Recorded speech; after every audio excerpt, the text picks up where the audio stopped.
Hi friends, எல்லாருக்கும் வணக்கம். எல்லோரும் எப்படி இருக்கீங்க? நல்லா இருக்கீங்களா? Welcome to Sakthi Saravana YouTube channel. இன்றைக்கி வந்து செவ்வாய்க்கிழமைங்க. செவ்வாய்க்கிழமையில் முருகப்பெருமான் வழிபாடு செய்வோம். அதோடு சேர்த்து சில தாந்திரிக வழிபாட்டு முறைகளும், கடன் தீர்றதுக்கு, பணம் சேர்றதுக்கு, இப்படின்னு சில தாந்திரிக வழிபாட்டு முறைகளும் இன்றைக்கி வீடியோவில் பார்க்கலாம். வாங்க, வீடியோவை ஸ்கிப் பண்ணாமல் ஃபுல்லாக பாருங்கள். நம்மளுடைய சேனலில் வந்து எளிமையான ஆன்மீக தாந்திரிக பரிகாரங்கள், எளிய பூஜை வழிபாட்டு முறைகள் பற்றி தாங்க உங்களோட நான் ஷேர் பண்ணிட்டு வரேன். வீடியோ பிடிச்சிருந்தது அப்படின்னா ப்ளீஸ் லைக் பண்ணி சப்ஸ்கிரைப் பண்ணி சப்போர்ட் பண்ணுங்கள். இந்த வீடியோ உங்கள் ஃப்ரெண்ட்ஸ் அண்ட் ஃபேமிலிக்கும் ஷேர் பண்ணி விடுங்க. முதல்ல சொந்த வீடு அமைய வழிபாடு.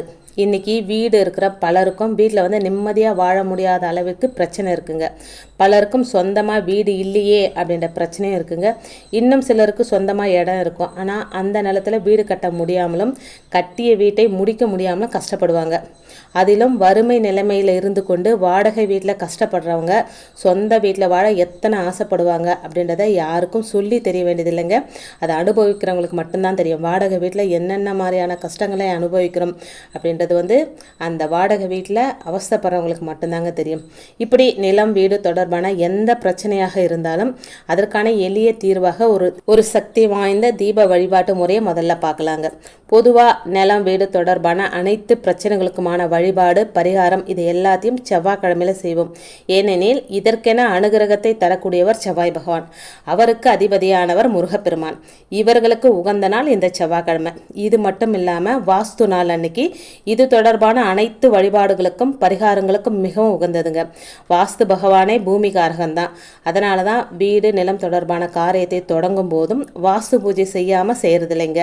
இன்றைய தினம் இது ரெண்டுமே ஒரு சேர வந்திருப்பது மிகப்பெரிய ஒரு யோகத்தை தரக்கூடிய நாளுங்க. இது மாதிரி வாஸ்து நாளும் செவ்வாய்க்கிழமையும் சேர்ந்து வரக்கூடிய நாள் மறுபடியும் எப்போ வரும் அப்படின்னு சொல்ல முடியாதுங்க. அதனால சொந்த வீடு வேணும், நிலம் வாங்கணும், இல்லை கட்டிய வீட்டை முடிக்கணும் அப்படின்னு நினைக்கிறவங்க இந்த நாளை மிஸ் பண்ணாமல் இந்த தீபத்தை ஏற்றிடுங்க. இத்தகைய அற்புதமான நாளில் நாம் ஏற்றக்கூடிய இந்த தீபம் நம்முடைய அனைத்து நிலம் தொடர்பான பிரச்சனையை வந்து தீர்க்குங்க அப்படின்னு சொல்லப்படுது. இந்த தீபத்தை இன்னைக்கு காலையில் 10:30 மணிலிருந்து 11:03 மணிலான வாஸ்து நேரத்தில் ஏற்றணுங்க. அது எப்படி அப்படின்றத பார்க்கலாம் வாங்க. இந்த தீப வழிபாட்டுக்கு உங்கள் வீட்டில் ஸ்படிக லிங்கம் அல்லது வேறு ஏதாவது லிங்கம் இருந்தால் ரொம்ப ரொம்ப நல்லதுங்க. அது இல்லை அப்படின்னாலும் சிவபெருமானின் திருவுருவப்படம் இருந்தால் அதை எடுத்துக்கோங்க. எதுவும் இல்லை என்றாலும் பரவாயில்லைங்க. சிவபெருமானை மனசார நினைத்து கொண்டு இந்த தீபத்தை ஏற்றலாங்க. மேலே குறிப்பிட்ட வாஸ்து நேரத்தில் பூஜை அறையில் பச்சரிசி மாவால் சின்னதாக ஒரு கோலம் போடுங்க. அதுக்கு மேலே 4 அகல் விளக்கு வச்சு நெய் ஊற்றி பஞ்சு திரி போடுங்க. இந்த 4 விளக்கம் 4 திசையை பார்த்து எரியணுங்க. அதுதான் ரொம்ப ரொம்ப முக்கியம். நெய்வேத்தியமாக ஏதாவது ஒரு இனிப்பு வச்சுருங்க, கல்கண்டு கூட வச்சுக்கலாங்க. இந்த விளக்குகளை ஏற்றி வைத்துவிட்டு அதன் முன்பு நீங்கள் அமர்ந்து கொள்ளுங்கள். நீங்கள் அமரும் திசை கிழக்கு அல்லது வடக்காக இருக்கணுங்க. கீழே வந்து ஏதாவது ஒரு விரிப்போ இல்லை மணப்பலகையோ போட்டு உட்காந்துக்கோங்க. இப்போது இந்த தீபத்தை பார்த்தவாறு சிவபெருமானை மனசில் நினைத்து கொண்டு ஓம் நம சிவாய நம அப்படின்ற அந்த நாமத்தை 108 முறை மனதார சொல்லுங்க. நிலம் வீடு தொடர்பான பிரச்சனைகள், கிரக கோளாறுகள் போன்றவை தீர வேண்டும் அப்படின்னு சிவபெருமானிடம் மனமுருகி வேண்டிக்கோங்க. இந்த வழிபாடு முடிஞ்சவுடன் நெய்வேத்தியத்தை வந்து வீட்டில் இருக்கிறவங்க எல்லாருமே சேர்த்து சாப்பிடுங்க. இந்த ஒரு வழிபாட்டை இன்றைய தினம் தவறாமல் செய்பவர்களுக்கு சொந்த வீட்டில் வாழக்கூடிய கனவு நிச்சயம் நினைவாகுங்க அப்படின்னு சொல்லப்படுதுங்க. ஆகையால் இந்த வழிபாட்டிலே நம்பிக்கை இருக்கிறவங்க அற்புதமான இந்த நாளை தவற விடாமல் பயன்படுத்தி பலனடையலாம். அடுத்து பணம் சேர ஒரு பானை பரிகாரத்தை பற்றி பார்க்கலாம் வாங்க. நம்முடைய வாழ்க்கையில் நமக்கு நடக்க வேண்டிய அனைத்து நன்மைகளுக்கும் நம்முடைய குலதெய்வத்தோட அருள் பரிபூரணமாக வேணுங்க. அப்படியே குலதெய்வத்தோட அருள் கிடைக்காத பட்சத்தில் நம்முடைய வாழ்க்கையில் எந்தவித நன்மைகளும் நடைபெறாது அப்படின்னு தாங்க சொல்லணும். சாதாரணமாக திருமணம், குழந்தை பாக்கியம், வீடு கட்டுதல், கடன் இல்லாத வாழ்க்கை, பிரச்சனை இல்லாத வாழ்க்கை, பணம் சேர அப்படின்னு அனைத்து விதமான நல்ல காரியங்களுக்கும் குலதெய்வத்தோட அருளை நம்ம பரிபூரணமாக பெறணுங்க. பணம் சேர குலதெய்வத்தை நினைத்து என்ன பரிகாரம் செய்யணும் அப்படின்றத பார்க்க போகிறோங்க. குலதெய்வ வழிபாடு அப்படின்றது மிகவும் முக்கியமான ஒன்று. இது எல்லாருக்கும் தெரிஞ்ச விஷயங்க. கோயிலுக்கு போயிட்டு வழிபட முடியாதவங்க கூட தங்களுடைய வீட்டில் குலதெய்வத்தை நினச்சி வழிபாடு செய்யணும் அப்படின்னு நம்முடைய முன்னோர்கள் சொல்லியிருக்காங்க. அதனால தாங்க அன்றைய காலத்தில் ஏதாவது ஒரு நல்ல காரியம் நடைபெறும் அப்படின்னா உடனே ஒரு மஞ்சள் துணியில் 1.25 ரூபாயை எடுத்து குலதெய்வத்தை நினச்சி முடிஞ்சு வச்சிருவாங்க. அந்த நல்ல காரியம் நல்லபடியாக நடந்து முடிஞ்ச பிறகு குலதெய்வ கோயிலுக்கு போயிட்டு அந்த நாணயத்தை வந்து உண்டியலில் சேர்த்துருவாங்க.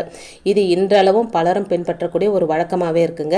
அது மட்டும் இல்லாமல் அன்றைய காலகட்டத்தில் வீட்டு உபயோகத்திற்காக பயன்படுத்தக்கூடிய அரிசியை வந்து மண்பானையில் தான் போட்டு வச்சுருப்பாங்க. அப்படி போட்டு வைப்பதன் மூலம் தங்களுடைய குடும்பத்திற்கு தேவையான அனைத்து விதமான தானிய வகைகளும் எந்தவித தட்டுப்பாடுமின்றி கிடைக்கும் அப்படின்னு அவங்க நம்பினாங்க. ஆனால் இன்றைய காலத்தில் மண்பானை அப்படின்றதே ரொம்ப அரிதாகிடுச்சுங்க. அதையும் மீறி வாங்கினாலும் அது ஒரு அழகு பொருளாக தான் நம்ம பயன்படுத்துகிறோமே தவிர்த்து நம்முடைய அன்றாட வாழ்க்கையில் பயன்படுத்தக்கூடிய ஒரு பொருளாக அதை நம்ம கருதுறது இல்லைங்க. குலதெய்வத்தை நம்ம முழுமையாக நம்ம வீட்டில் நிலைநிறுத்தணும் அப்படின்னு நினைக்கிறவங்க கண்டிப்பான முறையில் மண்பானையை தங்களுடைய தெய்வீக வழிபாட்டிலோ அல்லது சமையல் அறையிலோ உபயோகப்படுத்தணுங்க. ஒரு வளர்பிறை வெள்ளிக்கிழமையாக பார்த்து அன்றைய தினம் மண்பானையை வாங்கினங்க. அவ்வாறு வாங்கும்போது வீட்டில் இருக்கிற சுமங்கலி பெண்கள் தாங்க அதை வாங்கணும். வாங்கிட்டு வந்த மண்பானையை மஞ்சள் கலந்த தண்ணீரில் சுத்தம் செஞ்சுக்கணுங்க. இந்த பானை வந்து சின்ன அளவில் இருந்தால் கூட பரவாயில்லைங்க. ஆனால் கண்டிப்பான முறையில் மண்பானையாக தாங்க இருக்கணும். இந்த மண்பானையை மஞ்சள் நீர்னால் சுத்தம் செஞ்ச பிறகு அதை நல்லா காய வச்சுட்டு மாலை 6 மணிக்கு அந்த மண்பானை நிறைய நம்ம வீட்டில் சமையலுக்கு உபயோகப்படுத்த அரிசியை போடணுங்க. முடிந்த அளவுக்கு பச்சரிசி உபயோகப்படுத்துவது ரொம்ப ரொம்ப நல்லதுங்க.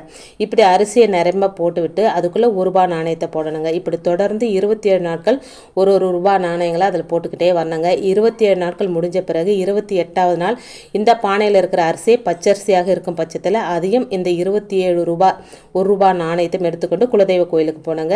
அங்கே வந்து அந்த பச்சரிசியை பொங்கல் வச்சு குலதெய்வத்துக்கு நெய்வேத்தியமாக படைக்கணுங்க.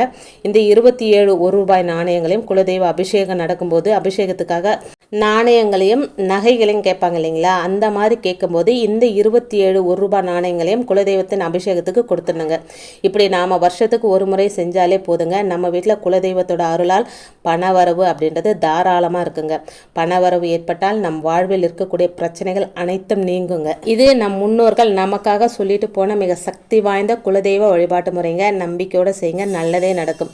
அடுத்தது வந்து இன்னைக்கு செவ்வாய்க்கிழமை அப்படின்றதுனால கடன் தீர ஒரு எளிய கிராம பரிகாரம் ஒன்று பார்க்கலாம் வாங்க. இதுவும் வந்து தாந்திரிக பரிகாரம் தான். இந்த பரிகாரத்தை வந்து செவ்வாய்க்கிழமை அன்னைக்கு தாங்க செய்யணும். இதுக்கு வந்து மாசத்துல ஏதாவது ஒரு செவ்வாய்க்கிழமை தேர்ந்தெடுத்துக்கணுங்க. ஏன்னா செவ்வாய்க்கிழமையானது அங்காரகனுக்கு உரியது. அங்காரகன் அப்படின்றவர் செவ்வாய் பகவான். இவருக்கு வந்து கிரக பகவான், ருண பகவான் அப்படின்னு 2 நாமங்கள் உண்டுங்க. அதனால நிலம் வீடு தொடர்பான பிரச்சனைகள் தீர செவ்வாய்க்கிழமை வழிபாடு நம்ம செய்கிறோம். ருணம் என்றால் கடன், கடன் தீர்வதற்கான வழிபாடு செவ்வாய்க்கிழமையில செய்வதற்கான காரணம் இதுதாங்க. இவருக்கு அதிபதியான தெய்வம் முருகப்பெருமான், அவருக்கு உகந்த நாளும் செவ்வாய்க்கிழமை தான். அதனால தாங்க இந்த நாளில் இந்த பரிகாரத்தை நாம செய்கிறோம். இந்த பரிகாரத்தை காலையிலிருந்து நைட்டு 11 மணிக்குள்ள உங்களுக்கு விருப்பமான நேரத்தில் செய்யலாங்க. ஆனால் செவ்வாய்க்கிழமை செவ்வாய் ஓரையில் செய்யும்போது அதிக பலனை தருங்க. இந்த ஓரை நேரம் மாத காலண்டரில் இருக்குங்க, அதை பார்த்து தெரிஞ்சுக்கோங்க. இந்த பரிகாரத்துக்கு ஒரு அகல் விளக்கு, அது புதுசாக இருந்தாலும் பழசாக இருந்தாலும் ஒன்று எடுத்துக்கோங்க. 1 ஸ்பூன் நெய், ஒரு கட்டி கற்பூரம், 5 உடையாத நல்ல நிலையில் உள்ள கிராம்பு, இது மட்டும்தாங்க தேவை. அதே போல் பரிகாரம் செய்யும் நேரம் வரை அசைவம் சாப்பிடக்கூடாதுங்க. அதே போல் குளிச்சுட்டு தான் இந்த பரிகாரத்தை செய்யணுங்க. உங்கள் வீட்டில் எந்த இடத்துல கம்ஃபர்டான இடம் இருக்கோ, பூஜை ரூமோ ஹாலோ, அங்கே வந்து உட்காந்துக்கோங்க. அதில் வந்து இந்த அகல் விளக்கை வச்சுக்கோங்க. அதில் 5 உடையாத கிராம்பு, அதுக்கப்புறம் ஒரு 1/4 ஸ்பூன்லேருந்து 1/2 ஸ்பூன் நெய், அதுக்கப்புறம் வந்து கற்பூரம், கட்டி கற்பூரம் வச்சுக்கலாம், இல்லை பச்சை கற்பூரம், உங்ககிட்ட என்ன கற்பூரம் இருக்கோ அதை வச்சுருங்க. அதுக்கப்புறம் அந்த கற்பூரத்தை ஏற்றிட்டு அந்த தீப ஒளியை தொடர்ந்து நீங்கள் பார்க்கணுங்க. அந்த தீபம் எரியும் போது அதை பார்த்து நம்மளுடைய கடன் தீரணும், பண வரவு அதிகரிக்கணும், பணம் சேரணும், பணம் குவியணும் அப்படின்னு மனசார பிரார்த்தனை செஞ்சுக்கோங்க. இந்த கற்பூரம் முழுவதுமாக எரிந்த பிறகு அகலில் மீதி இருக்கும் கிராம்பு, நெய் இதெல்லாம் வந்து சிங்கில் ஊற்றி நல்லா கழுவிடுங்க. இந்த விளக்கை வந்து மறுபடியும் நம்ம வேற எதுக்கும் யூஸ் பண்ணக்கூடாது. அடுத்த மாதத்துக்கு ஒரு தரம் பண்ணால் போதுங்க அந்த பரிகாரம். அடுத்த மாதம் செவ்வாய்க்கிழமை இந்த தீபம் ஏற்றும் போது பயன்படுத்திக்கலாங்க. இந்த வழிபாடை தொடர்ந்து செய்து வரும்போது வீட்டில் இருக்கிற கடன் பிரச்சனை முழுவதுமாக அடைந்துருங்க. அதற்கான பணவரவு அதிகரிப்பதற்கான வாய்ப்புகள் உங்களை தேடி வரும் அப்படின்னு சொல்லப்படுதுங்க. இந்த பரிகார முறையில் நம்பிக்கை இருந்தால் நம்பிக்கையோடு செய்து நல்ல பலனை பெறலாங்க. இந்த தீபம் எரியும் போது நல்ல ஒரு அரோமா வருங்க. நமக்கு நல்ல ஒரு பாசிட்டிவ் தாட்டை இந்த அரோமா நமக்கு கொடுக்குதுங்க. ட்ரை பண்ணி பாருங்க. இன்னைக்கு வீடியோவில் சில தாந்திரிக முறைகள், பண வரவிற்கான தாந்திரிக முறைகளை உங்களோட ஷேர் பண்ணிக்கிறதுல எனக்கு ரொம்ப சந்தோஷங்க.